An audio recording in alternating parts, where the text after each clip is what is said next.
Eric is traveling with his wife Amy and their 3 children, Kendra, Griffin, and Madison at the start of the film. They are shifting into their new house. There is an ancient and messy tree near it. On the other side, Griffin was feeling something strange about the house and that tree at the beginning. These strange happenings were also occurring in Madison, but as an immature child she was taking it as a game. On the very first day, when she enters her room, someone begins talking with her from the wardrobe.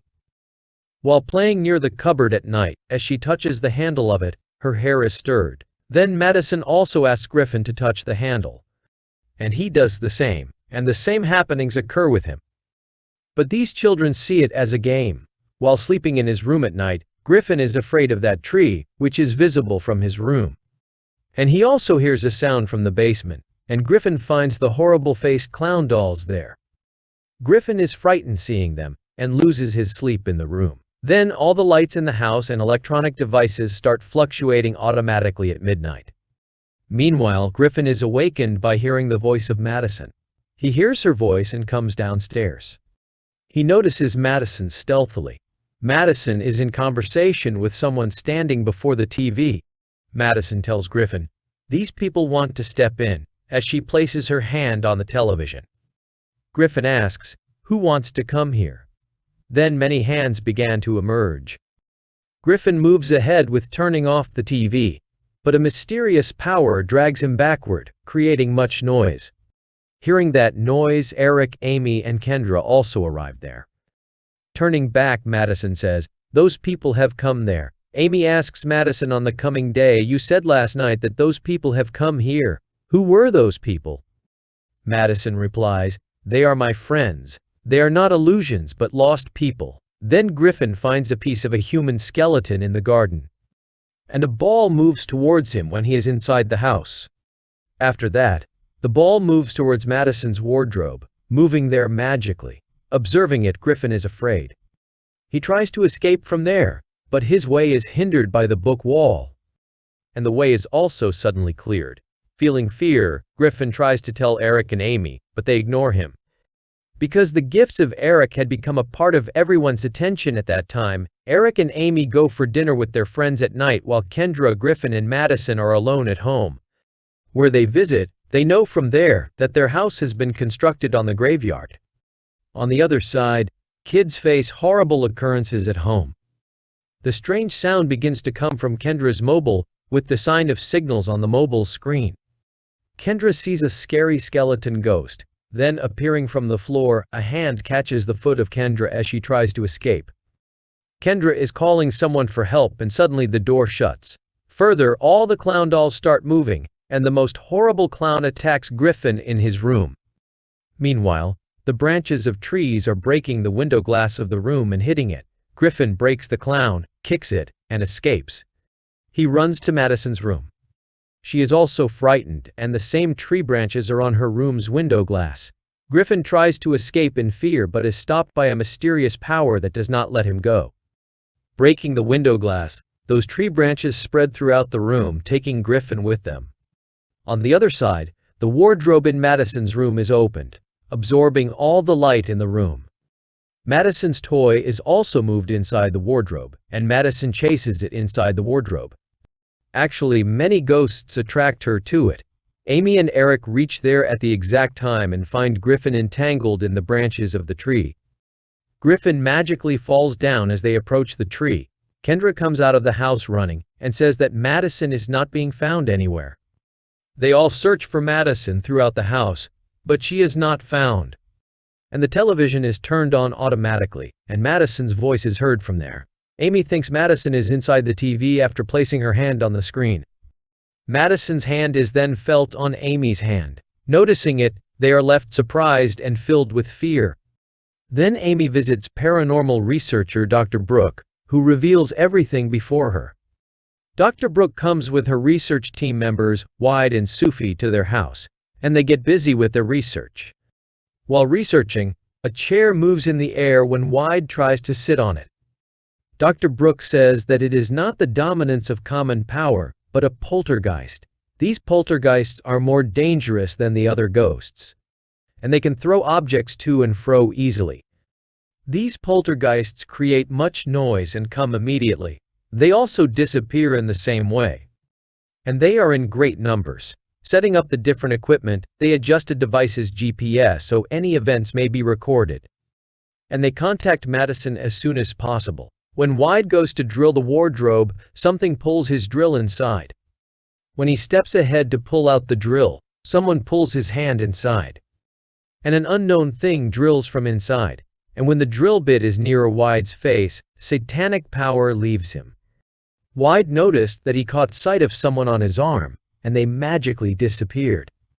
And the hole in the wall has also disappeared. After setting up the equipment in the whole house, they try to contact Madison.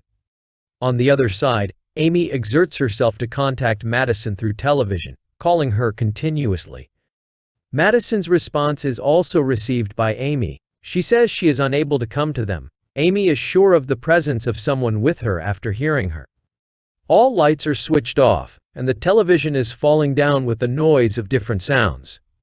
Then a dark shadow appears, crying in Madison's voice, and runs to her room. Eric runs after it, and that sits in the wardrobe of Madison. And going near it, Eric comes to know that it is a ghost disguised as Madison. Immediately, that ghost attacked Eric. Getting furious, Eric breaks the wardrobe wall, hitting it with a table.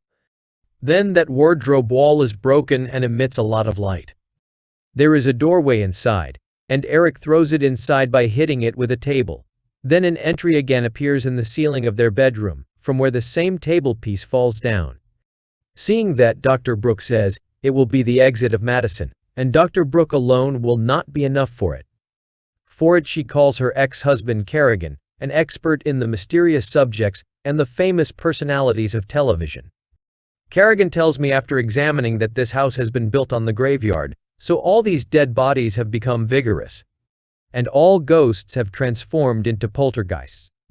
And Madison has an inborn ability to build a relationship with them, so it is because of them that Madison has been dragged into the other world of poltergeists. Afterward, Wide throws Madison's wardrobe into the open doorway, tying it with a rope, as Eric's thrown table had come out of the other doorway. In the same way, the rope also came out of the other doorway. Here, Kerrigan's trick gets success, because one side of the rope is in the mysterious doorway of Madison's room while the other is in the living room doorway.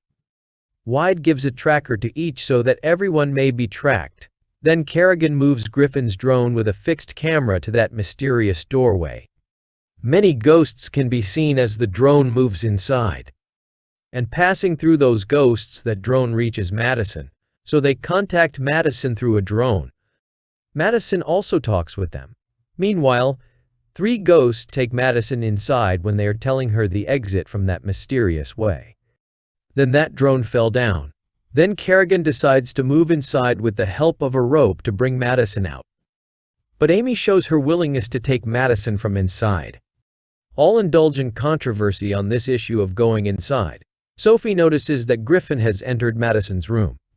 They all run after Griffin. Then Griffin says he is the reason for all happenings. If he had not left Madison there alone, she would not have been there.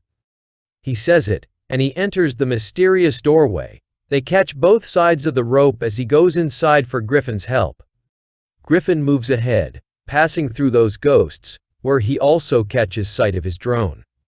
Then he sees Madison. He says to her, "Come with me," but Madison says to him while crying, "I will not be able to come with you." Those ghosts are in Madison's surroundings and stop her from going outside. Then those ghosts hold that rope. When the rope is caught by many ghosts, the clasp of the rope is detached. However, Eric and Kerrigan do not let go of the rope in the outer area. On the other hand, pulling rope continues on the part of ghosts. At last, they lose the grip of the rope. Griffin notices the rope, thinking it will help them come outside. Catching Madison's hand, Griffin holds the rope, which leads to the exit. Those ghosts try to stop them. Then a rope comes out from the exit, and later Griffin and Madison, both kids, are senseless. Eric and Amy try their best to restore their consciousness, and they come to their senses. All are relaxed, seeing them safe and sound.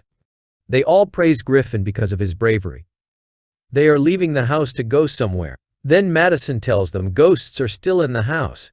They drove a car away from there. At the same time, ghosts pull their car inside. Breaking the wall, the car moves inside, and ghosts again pulled Madison to the mysterious inner doorway.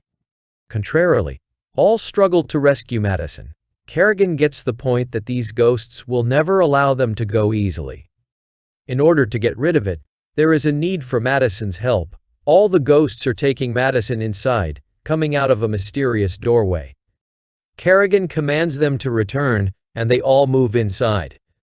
Kerrigan steps into that doorway, knowing that he is the only rescuer of this family, except Madison. Eric and his family try to flee there with it. Then many dead bodies and skeletons arise from their garden, and they try to stop them. Taking Sophie's car, they escape. They notice a big bang in the house with bright light emitted from its roof, which is proceeding towards the sky. Kerrigan has freed that location from the poltergeist, and they gain understanding and assistance from him. Further, Dr. Brooke is searching for Kerrigan with the help of her team in the house through GPS. They did not get Kerrigan anywhere. Later, they get evidence of Kerrigan's presence through GPS. Then it is shown that Eris and his family are moving into a new house, and there is a mysterious tree nearby. They prefer to leave after observing that tree. Then it is shown that Kerrigan and Brooke begin their plays once more. It means Kerrigan has returned safely. And Kerrigan and Brooke are united again. It is the last scene of the movie where the movie ends.